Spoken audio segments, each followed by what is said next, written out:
تیار ہے. ایک بات تو یہ دلیر بنے. دوسری بات یہ کہ بھروسہ کبھی سبب پہ نہ کریں، بھروسہ مسبب الاسباب پہ کریں. سبب پہ بھروسہ. کافر اور مومن کی سوچ میں فرق ہے.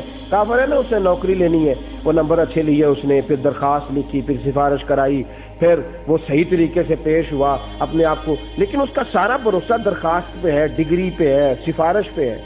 مسلمان بھی وہی کام کرتا ہے، سفارش بھی کراتا ہے، ڈگری بھی لیتا ہے، درخواست بھی لکھتا ہے، لیکن بھروسہ ان چیزوں پہ نہیں کرتا. بھروسہ کس پہ کرتا ہے؟ اللہ. اسی طریقے پرانے حکیم ہوتے تھے، اب تو خیر حکیموں کی زیادہ تعداد نہیں رہی، حاذق حکیموں کی. پرانے حکیم جب نسخہ لکھتے تھے نا تو اس کے اوپر لکھتے تھے هو الشافی. پڑھا کبھی آپ نے؟ هو الشافی، اس کا مطلب تھا شفا دینے والا وہی ہے، شفا دینے والا وہی ہے. کہتے ہیں میں صرف نسخہ دوں گا، شفا دینے والا اللہ تعالیٰ خیر عطا فرمائے. ہم خلاف نہیں ہیں جدید تعلیم کی، ہونی چاہیے، لیکن بسم اللہ بھی بندہ بھول جائے. ڈاکٹر صاحب کی پرچی کے اوپر ان کا نام لکھا ہوتا ہے انگریزی میں، انگریزی میں نام لکھا ہوتا ہے، نیچے ٹائم ٹیبل لکھا ہوتا ہے اتنے بجے ملیں گے. اگر وہ بھی ایک جملہ لکھ دیں هو الشافی تو اس سے پتہ چلے گا کہ اس کا ذات خدا پہ بڑا بھروسہ ہے، توکل اس کا اللہ پہ ہے، اس کا نظریہ بتاتا ہے. اور بات جب دل میں ہوتی ہے وہ زبان پہ بھی آنی چاہیے، اسی سے جو ہے لوگوں کو پتہ چلے گا کہ اس کے نظریات اور افکار کیا ہے. تو وہ هو الشافی لکھ دیتے تھے. یہ بڑی قابل غور بات تھی کہ میں نسخہ دوں گا، میں دوائی دوں گا، میں شفا دینے کے قابل. اور ایک آدمی سے ایک آدمی کو شفا ہوتی ہے، اسی ڈاکٹر حکیم سے دوسرا آدمی مر جاتا ہے. اس کا مطلب ہے کہ دوائی کے اندر شفا نہیں، دوائی صرف سبب ہے، مسبب الاسباب ذات خداوندی ہے. تو میرے دوستو، جب تک اللہ نہ چاہے آزمائش نہیں آتی، اور جب تک اللہ نہ چاہے آزمائش جاتی نہیں. ہم کیا کرتے ہیں؟ ہماری دوڑ جتنی ڈاکٹر کے پیچھے ہوتی ہے، حکیم کے پیچھے ہوتی ہے، سیٹھ کے پیچھے ہوتی ہے، اتنی دوڑ مسجد کی نہیں ہوتی. میرے پاس ایک خاتون تشریف لائیں بزرگ، مجھے کہنے لگی آپ نے 2-3 میں نے تقریریں سنی، آپ کہتے ہیں رجوع اللہ کریں. اب تو میں 5 نمازیں بھی پڑھتی ہوں، اب تو میں صدقہ بھی دیتی رہتی ہوں، تسبیح بھی کرتی ہوں، سارے کام کرتی ہوں، حالات تو پھر نہیں صحیح ہوتے. تو میں نے کہا یہ سارے کام آپ اللہ کو راضی کرنے کے لیے کرتی ہیں، یہ حالات کے لیے کرتی ہیں؟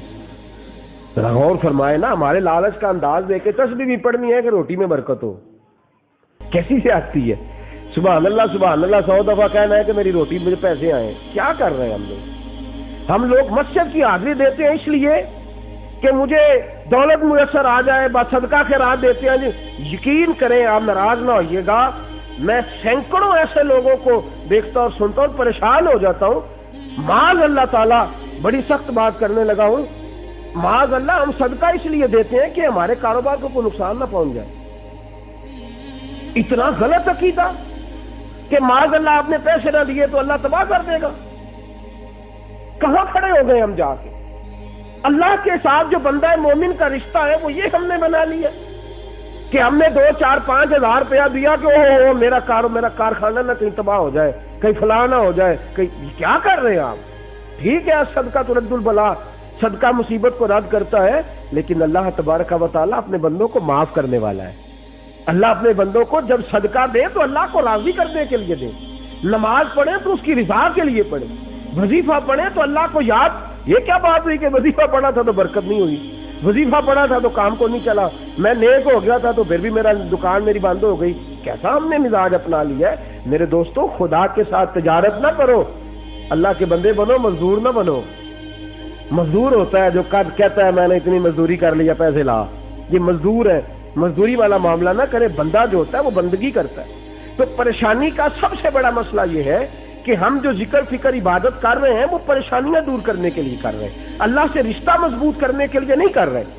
آپ جب بھی عبادت کریں، قرآن پڑھیں، تلاوت کریں، ذکر اذکار کریں، داڑھی شریف رکھیں، فقط اور فقط اللہ کو راضی کرنے کے لیے، فقط رب کریم کی رضا کے لیے، کسی اور مقصد کے لیے اللہ کی عبادت کو استعمال نہ کریں. خدا را، یہ اللہ کو ناراض کرنے والی بات ہے. اور یقین مضبوط کریں، یقین ذات خداوندی پہ رکھیں. جب تک خدا نہ چاہے آپ کو کوئی مشکل سے نکال سکتا. بولیے، اللہ کے بندے کے پاس آپ جائیں گے وہ دعا کرے گا، وہ دعا کرے گا، لیکن اللہ کا ولی اللہ کو مجبور تو نہیں نہ کر سکتا. اللہ کو مجبور تھوڑی کر سکتا ہے، دعا ہی کر سکتا ہے، التجا ہی کر سکتا ہے. اور ایک اور بات بھی اعلیٰ حضرت نے لکھا ہے کہ حکیم اور طبیب اور دام درود کرنے والے کو بھی یہ نہیں کہنا چاہیے کہ سوال ہی نہیں پیدا ہوتا میں دوائی دوں اور ٹھیک نہ ہو تو یہ عقیدہ ٹھیک نہیں ہے. وہ کیا کہے گا؟ وہ کہے گا دوائی میں نے دے دی ہے، اللہ خیر کرے گا، اللہ مہربانی فرمائے گا. یہ اس کا نظریہ ہونا چاہیے. تو پریشانیاں جب تک آپ اپنے آپ کو اللہ کے سپرد نہیں کرتے اور جب تک آپ توجہ اسباب سے چھوڑ کر مسبب الاسباب کی طرف نہیں کرتے اتنی دیر تک پریشانیاں حل نہیں ہوتی. تاثیر بھی اللہ پر، پریشانی لاتا بھی اللہ ہے اور واپس لے کے بھی اللہ ہی جاتا ہے. امام بہقی نے دلائل کے اندر لکھا ہے حضرت خالد بن ولید رضی اللہ تعالیٰ عنہ شام کے ایک علاقے کے اندر جہاد فرما رہے تھے. ایک چھوٹا سا علاقہ تھا، تھوڑے سے اس کے اندر لوگ تھے لیکن وہ بڑے نہ سخت مزاج، اڑیل ضدی مزاج لوگ تھے. وہ قلعے کے اندر بند ہو گئے اور وہ آپ نے ان کو پیغام دیا کہ تم جزیہ دے دو، صلح کر لو، میں تمہیں نہیں مارنا چاہتا، تم تھوڑے لوگ ہو، تم مقابلہ نہیں کرو گے تو قتل ہو جاؤ گے، تو میں تمہیں قتل نہیں کرنا چاہتا.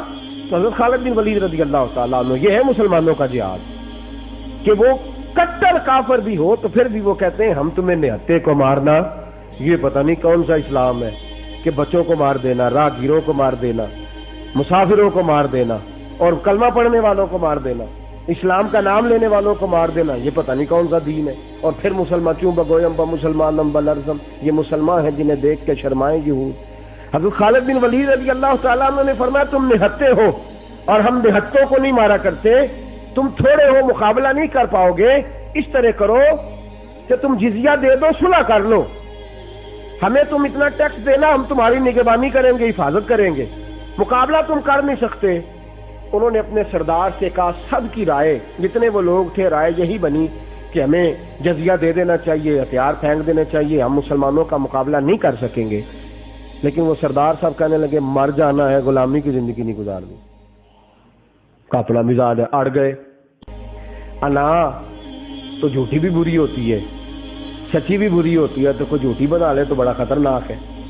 انا جو سچی ہوتی ہے نا وہ بھی، تو جھوٹی کو بنا لے تو وہ خطرناک ہے، نہیں بنانی چاہیے. اس نے بنا لی، کہنے لگا جناب مر جانا ہے لیکن میں نے ان کے ساتھ صلح. لوگ سارے قریب گئے، سمجھایا بجھایا، قائل کیا، بار بار کہا تو باز آ جا، تو چلا جا کسی اور علاقے میں، چھوڑ دے سرداری، لیکن ہمارے بچے تو نہ مروا. جب لوگوں نے مجبور کیا تو نکلا کس انداز میں؟ کہنے لگا اگر وہ نہ مانے تو، جزیہ دینے پہ نہ مانے تو کہنے لگا واپس آ جا. کہنے لگا اچھا میں سلنڈر کر کے جاؤں، میں مر جاؤں گا پھر واپس نہیں آؤں گا. اتنی بےعزتی. زہر بڑا سخت ملتا تھا اس علاقے سے، اس نے زہر لے لیا ڈبیا میں اور ہاتھ کے اندر وہ ڈبیا زہر والی پکڑ لی اور چلا گیا حضرت خالد بن ولید کی طرف. بات چیت شروع ہوئی، آپ فرمانے لگے تم مقابلہ نہیں کر سکتے، تم آ جاؤ صلح کر لو. کہنے لگا میں بھی یہی بات کرنے آیا ہوں. آپ نے فرمایا بات کرنے آیا تو تیرے ہاتھ میں کیا؟ کہنے لگا زہر. میں زہر کیوں لایا ہے؟ کہنے لگا اس لیے کہ اگر تو آپ بات مان گئے تو ٹھیک ہے، ورنہ میں اپنی بڑی بےعزتی محسوس کروں گا کہ آپ نے میری سردار کی بات نہیں مانی. میں بڑا اپنے آپ کو بڑا سمجھتا ہوں، میں ابھی زہر کھاؤں گا آپ کے سامنے، ابھی مر جاؤں گا میں. آپ فرمانے لگے کیوں بلیک میل کرتا ہے؟ تو کیسے مر سکتا ہے جب تک اللہ نہ چاہے؟ تو کیسے مر سکتا ہے جب تک، بولیے گا کوئی مر سکتا ہے، جی سکتا ہے؟ کوئی زندگی موت سوائے اللہ کے دے سکتا ہے؟ فرمایا تو کیسے مرے گا جب تک میرا؟ کہنے لگے زہر کھانا تو مر تو جانا ہی ہے. فرمانے لگے نہیں، زہر کھا کے بھی بندہ نہیں مرتا اگر اللہ نہ چاہے تو. اگر اللہ نہ چاہے تو زہر کھا کے بھی بندہ مرتا اور کرسی سے گر کے بھی بندہ مر جاتا ہے اگر اللہ چاہے. تو نظام ہے. گھر میں بالکل تندرست آدمی سوتا ہے، سویرے نہیں اٹھتا، تو اس کا کیا مطلب ہے؟ اس نے زہر کھا لی ہے. فرمایا جب تک اللہ نہ چاہے. یہ حل ہے ہماری پریشانیوں کہ کوئی مسئلہ اس وقت تک حل نہیں ہو سکتا جب تک اللہ نہ چاہے. فرمایا تو نہیں مرے گا. کہنے لگا جی زہر کھانے سے تو ماری جانا ہے نا. آپ فرمانے لگے یہی تو تمہارا عقیدہ جو گندا ہے. تم ہر چیز جو سبب ہوتا ہے اس کو مسبب الاسباب جانتے ہو، ہم مسبب الاسباب اپنے اللہ کو جانتے ہیں. طنز کرنے لگا، کہنے لگا لو پھر زہر تم کھا کے دکھاؤ بھلا مرتے ہو کہ نہیں. دلائل نبوت میں امام ہے، یہ تجربہ آپ نہ کہیں شروع کر دیجئے گا. یہ حضرت خالد بن ولید کی بات ہے، یہ تجربہ نہیں کرنا آپ نے. بڑی مہربانی کہنا حضرت صاحب نے جمعے والے دن بیان کیا تھا، تو لہذا دوست کرتے ہیں نا عجیب و غریب باتیں، تو کبھی کبھی پھر جواب بھی. میرے پاس ایک ساتھی آیا تو 5-7 کڑے پہنے میں یہاں، دو تین وہ آئے کسی کام سے، تو میں نے کہا یہ جائز نہیں، کہتا میں دم کرا کے پائے نے، میں کہ یار دم کرا کے وہ چیز پائی دی جڑی جائز ہوئے، تو جو جائز ہی نہیں تو کیوں دم کرا کے پائے نے؟ کہنا سب عجیب گل کر دے، دم کرا کے جڑی چیز پائی وہ اور حکم ہوتا ہے۔ میں کہ لیا اتوں زہر میں تینوں دم کر کے دینا کھا کے واہ بلا۔ آدھا جی تھی تو بڑا عجیب جواب دیتا ہے۔ میں کہ بھی یہ عجیب بات ہے، تیری مرضی کی چیز ہے۔ کڑے پسند ہے نا لڑکوں کو آج کل، اللہ خیر کیا جہاد کرنا ہے، چوڑیاں پہن کے پھر رہے ہیں نوجوان، دو دو چار چار زنجیریں۔ ناراض نہ ہوئیے گا، سچی بات کر رہا ہوں، یہ کوئی دولت کی علامت نہیں کہ آپ نے 7 زنجیریں پہنی ہوئی ہیں، یہ عورتوں کے لیے ہے۔ مرد اگر جہاد کرے تو اس کا زیور اسلحہ ہے، تلوار ہے، بندوق ہے، وہ ہمیں چلانی کو نہیں آتی۔ کل جہاد آ بھی گیا تو ہم تو نہیں کر سکتے۔ تو میرے دوست خیال کرنے کی بات ہے، حضرت خالد بن ولید رضی اللہ تعالیٰ، میں پھر کہہ رہا ہوں یہ تجربہ آپ نے نہیں کرنا، یہ انہی کی بات ہے۔ حضرت خالد بن ولید رضی اللہ تعالیٰ عنہ کہنے لگے زہر کھانے سے بھی بندہ نہیں مرتا جب تک اللہ نہ چاہے۔ کہنے لگا زہر تو کھا کے مرنا ہی ہے، آپ کیسی بات کر رہے ہیں؟ فرمایا لا ادھر دے ڈبیا، لا ادھر کر، یہ دیکھ توکل۔ یہ وہ لوگ ہیں جن کو کبھی آزمائش آتی ہے تو آزمائش گھبرا کے نکل جاتی ہے، ان کے پاس پریشانیاں رخ موڑ جاتی ہیں جب ان لوگوں کے سامنے آتی، اس لیے کہ جس خدا کو یہ مانتے ہیں وہ اللہ کوئی پریشانی پھر رہنے دیتا ہی نہیں۔ توکل، اللہ سے رشتہ، لا ادھر، کتنا زہر کھانے سے مرتے ہو؟ کہنے لگا یہ ہمارے علاقے کا زہر ہے، بڑا خطرناک ہے، ایک چٹکی بھی کو کھا لے تو مر جاتا ہے۔ حضرت خالد بن ولید نے ایک دعا پڑھی جو دعا میرے نبی نے سکھائی ہے۔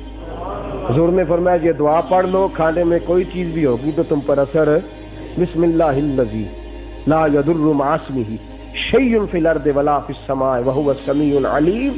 فرمایا پڑھ لو، کھا لو، اثر نہیں کرے گی۔ حضرت خالد بن ولید نے سارا ہی زہر، وہ کہہ رہا تھا چٹکی کھانے، سارا زہر انڈیلا اپنے ہاتھ پہ، بسم اللہ اللہ بھی پڑھی، پڑھ کے کھا گئے۔ اب وہ خوش ہو گیا، ہنس رہا ہے کہ چلو جان چھوٹی معاذ اللہ، گئے کام سے، ہنسنے لگا۔ آپ نے بازو تھام کے بٹھا لیا، فرمانے لگے کتنی دیر تو انتظار کرے گا؟ ذرا اچھی طرح بیٹھ، انتظار کر، 10 منٹ، 20 منٹ، آدھا گھنٹہ، 1 گھنٹہ، 3 گھنٹے۔ صحابہ کہتے ہیں 4 گھنٹے، زور سے اثر کا درمیانی وقت گزر گیا۔ حضرت خالد بن ولید کہنے لگے کیوں بھائی، پھر صلح کرنی ہے کہ نہیں؟ صلح کرنی ہے کہ یہ ہے مشکلات کا حل، اللہ پہ چھوڑ دو، جب تک خدا نہ چاہے کچھ ہو سکتا